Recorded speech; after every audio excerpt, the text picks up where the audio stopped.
Salam sehat, perkenalkan saya Dr. Muda Hendro Syabangabean yang merupakan dokter muda dari bagian psikiatri Fakultas Kedokteran Universitas Samratulangi. Pada saat ini saya akan membawakan health education saya berjudul Dampak Gangguan Perilaku Anak pada Masa Dewasa Nanti dengan dokter pembimbing saya, Dr. Teresia M. Kaunang, spesialis kejiwaan dengan subspesialis anak remaja konsultan. Baik, untuk pendahuluan, gangguan perilaku atau disruptive behavior disorder merupakan tantangan klinis yang tersering dalam psikiatri anak, di mana berdasarkan Diagnostic and Statistical Manual and Mental Disorder edisi kelima, dua entitas utamanya adalah oppositional deviant disorder dan conduct disorder, di mana prevalensi dari CD itu mencapai 2-10% populasi anak di dunia. Prevalensi dari ODD mencapai 1-11% populasi anak di dunia, di mana masalah utamanya gangguan perilaku anak sering disalahpahami sebagai kenakalan biasa, sehingga gangguan perilaku pada anak biasanya tidak terdiagnosis dari awal dan akan berkembang menjadi gangguan perilaku di dewasa. Kemudian untuk definisi dan klasifikasi, menurut DSM edisi kelima, ODD itu mempunyai kriteria pola suasana hati marah mudah tersinggung, perilaku argumentatif atau menentang, dan dendam yang berlangsung selama lebih dari 6 bulan. Dan untuk dari CD, pelanggaran hak orang lain, norma sosial di mana lebih dari 15 kriteria dalam 12 bulan, yang dibagi dari onset umur, childhood onset, adolescent onset, dan unspecific. Dan untuk spesifikator LPI, di mana ini ditambahkan jika pada anak terdapat kurang penyesalan, tidak ada empati, dan afek dangkal, di mana dari PPDGJ membagi klasifikasi menjadi terbatas pada lingkungan rumah, tak berkelompok, dan gangguan sikap menentang setara ODD. Kemudian untuk faktor risiko dari gangguan perilaku anak terbagi atas 3, ada biologi, genetik, psikologi individual, dan lingkungan psikososial. Pada genetik, heritabilitas dari pasien CD 40-50%, di mana mendapatkan denyut jantung basal rendah, di mana Anda cenderung mengalami fearlessness atau tidak takut. Kemudian untuk paparan biologis, terdapat paparan toksin prenatal yang akan meningkatkan risiko. Untuk faktor risiko dari psikologis dan individual, biasanya anak akan untuk faktor risikonya temperamen yang akan sulit dikendalikan, kemudian terdapat defisit fungsi eksekutif, IQ verbal yang rendah, dan komorbiditas ADHD akan memperparah jalur perkembangan. Kemudian untuk faktor lingkungan psikososial, di mana pola asuh yang keras dan inkonsisten, KDRT dan pengaruh teman sebaya yang menyimpang, kemiskinan dan kurangnya akses pendidikan akan mempengaruhi anak sehingga dapat bertumbuh menjadi gangguan perilaku. Untuk gangguan perilaku bukanlah kondisi yang self-limiting atau dapat sembuh sendiri, di mana terdapat 3 teori utama yang menjelaskan bagaimana pola maladaptif masa kecil berlanjut hingga dewasa, di mana pada teori Erik Erikson mengungkapkan bahwa kegagalan resolusi di tahap psikososial awal, di mana jika anak tidak mempunyai kepercayaan, otonomi yang bagus, dan inisiatif, hal ini akan mengkristal menjadi kepribadian antisosial dan identitas negatif di masa dewasa. Untuk teori kelekatan oleh Bowlby, di mana teori kelekatan ini akan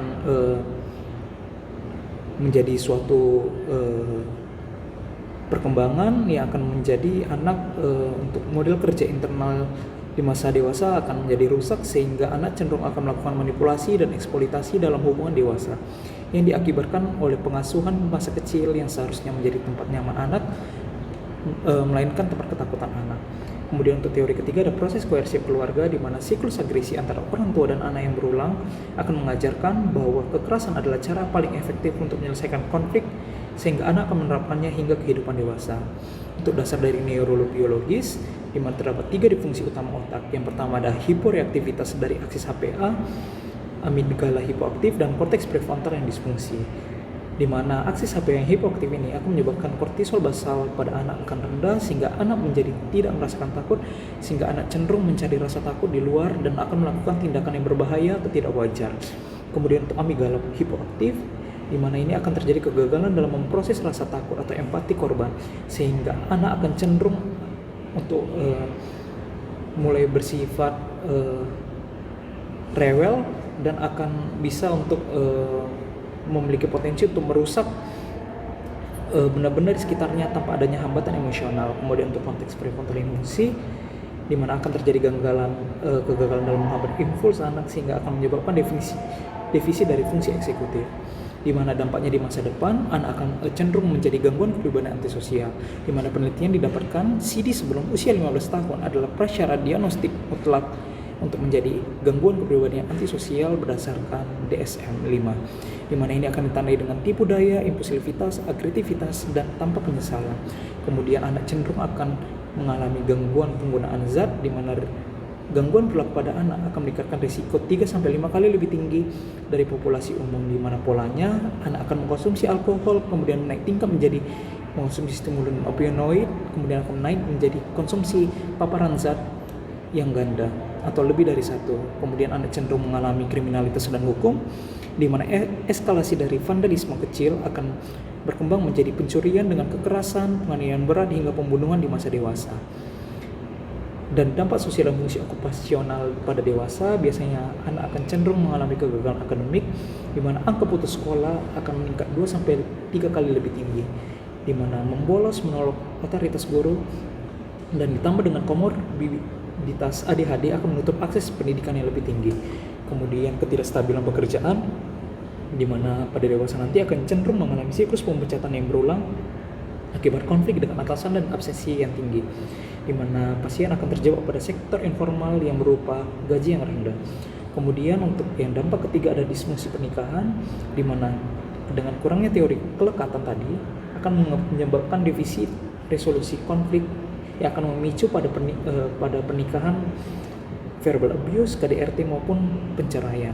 Kemudian untuk deteksi dini yang dapat dilakukan screening di fasilitas kesehatan tingkat pertama, di mana pada fasilitas kesehatan tingkat pertama nanti akan melihat anak apakah mempunyai potensi untuk mengalami gangguan perilaku atau tidak, di mana akan digunakan beberapa instrumen seperti SDQ dan PSC-17 untuk mendeteksi apakah pada anak terdapat gangguan perilaku atau tidak. Jika terdapat, akan dilakukan wawancara klinis untuk menilai apakah ada tanda refleks atau tidak. Tanda refleks yang dilihat adalah seperti perilaku agresi yang berat, kemudian anak suka memukul orang maupun hewan di sekitarnya, dan lain-lain.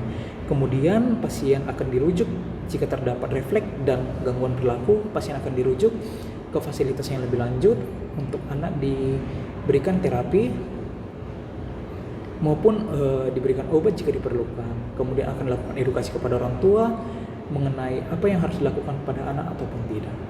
Kemudian untuk kesimpulan, gangguan perilaku bukan sekedar kenakalan biasa, di mana ODD dan CD memiliki dasar neurobiologis yang nyata seperti disfungsi HPA, amigdala, dan korteks prefrontal. Jadi bukan sekedar kurang disiplin. Dan gangguan perilaku pada anak memiliki jalur kontinuitas yang kuat, di mana CD sebelum usia 15 tahun adalah prediktor utama anak menjadi gangguan antisosial, gangguan penggunaan zat, melakukan kriminalitas dan kegagalan sosial di masa depan. Kemudian intervensi dini yang dapat dilakukan di FKTP dengan menggunakan instrumen seperti SDQ dan PSC, dan jika terdapat gejala gangguan akan dilakukan rujuk ke rumah sakit yang lebih bisa menangani, dan dapat dilakukan edukasi kepada orang tua. Baik, sekian edukasi health education dari saya. Terima kasih.